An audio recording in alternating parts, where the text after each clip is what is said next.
सो हमने ये graph draw कर लिया है कि quantity theory of money sorry, जो मॉनेटरिस्ट थे उन्होंने कहा कि जो डिमांड पुल इन्फ्लेशन है उसके अकॉर्डिंग उन्होंने ये ग्राफ ड्रॉ किया और उन्होंने बताया कि क्वांटिटी थ्योरी ऑफ मनी के अकॉर्डिंग अगर सप्लाई ऑफ मनी इंक्रीज होती है तो ये प्राइसेस में पुल लाएगी, हमारा टोटल एक्सपेंडिचर इंक्रीज होगा और ये अज्यूम करते हैं कि full level of employment achieved है, राइट। तो इनके अकॉर्डिंग जो प्राइसेस हैं उनमें इंक्रीजमेंट आएगा और डिमांड में इंक्रीज होने की वजह से प्राइसेस इंक्रीज हो जाएंगी। सी एसएन जो कर्व है वो सप्लाई कर्व है और ये मानते थे कि मनी न्यूट्रल है, तो कोई भी मॉनेटरी एक्सपेंशन मैंने क्या बोला, सप्लाई ऑफ मनी इंक्रीज हो रही है, तो कोई भी मॉनेटरी एक्सपेंशन अफेक्ट नहीं करेगा मनी को, एंड ये आपकी सिर्फ प्राइसेस इंक्रीज होंगी और डिमांड कर्व जो है वो ऊपर की तरफ शिफ्ट होता जाएगा। जो आपकी कोई भी सप्लाई ऑफ मनी न्यूट्रल है नेचर में, again and again I am saying this, money is neutral in nature as per them in this theory, and उनका कहना था कि कोई भी सप्लाई ऑफ मनी आपके आउटपुट को, ओएम जो है वो टोटल आउटपुट है, उसको अफेक्ट नहीं करेंगी और आपकी जो सप्लाई है आपका जो डिमांड कर्व है वो आपका इंक्रीज होता जाएगा।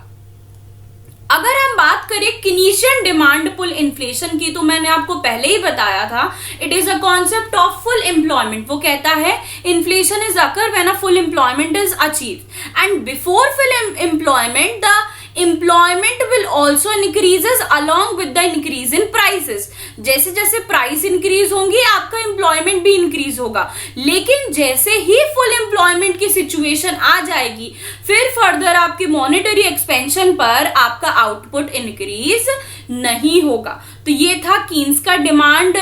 पुल इन्फ्लेशन। तो प्राइसेस पुल अप करती हैं, प्राइस डिमांड जो है पुल अप करता है प्राइसेस को, और इसमें दो टाइप भी थे, semi and true inflation, which I was also explained you earlier. अगर मैं नेक्स्ट बात करूं कॉस्ट पुश इन्फ्लेशन, यहाँ पे पुश की बात करें तो यहाँ पे आपका ये ना सप्लाई साइड फैक्टर्स की वजह से होता है। फैक्टर्स कौन कौन से हैं, आपके वेजेस हो सकते हैं, एक एंटरप्रेन्योर को प्रोडक्शन के लिए क्या क्या जरूरत होती है, लेबर्स की, तो उसकी वेजेस होती हैं, प्रॉफिट रेट ऑफ इंटरेस्ट पे मिलता है, या फिर आपका मटेरियल्स हो सकते हैं, आपका लेबर एंड कैपिटल है, आपका जो मटेरियल्स हैं which are used in production, वो भी आपके फैक्टर्स हो सकते हैं। तो supply of factors, supply side phenomena है ये कॉस्ट पुश इन्फ्लेशन, और यहाँ पे क्यों अकर होता है, आपका कॉस्ट ऑफ प्रोडक्शन बढ़ जाती है, या तो आपकी वेजेस की प्राइसेस बढ़ रही होंगी, तो प्रोडक्शन की कॉस्ट क्यों बढ़ती है, क्योंकि प्रोडक्शन में ये फैक्टर्स इन्वॉल्व है, वेजेस हुआ, प्रॉफिट हुआ, मटेरियल, इनमें से किसी एक की अगर प्राइसेस बढ़ रही हैं तो आपकी प्रोडक्शन करने की प्रोसेस बढ़ जाएगी प्रोड्यूसर की, तो उसकी वजह से वो सप्लाई के कर्व को, वो सप्लाई को थोड़ा कम कर देगा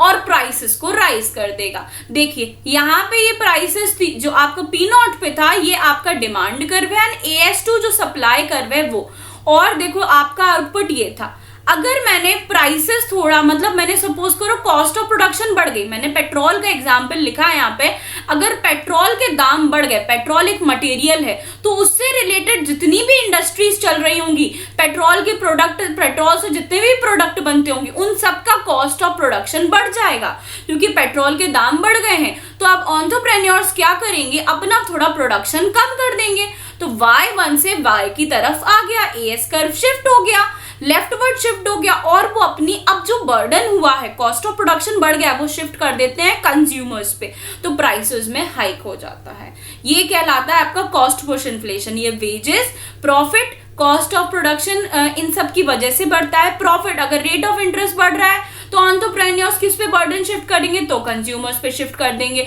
अगर लेबर्स ने अपनी वेजेस बढ़ा दी है तो वो रिड्यूस कर देंगे, आउटपुट को रिड्यूस कर देंगे, बट उनको जो बियर करना पड़ा है कॉस्ट ऑफ प्रोडक्शन, उसको वो कवर अप करने के लिए वो it is passes on consumers.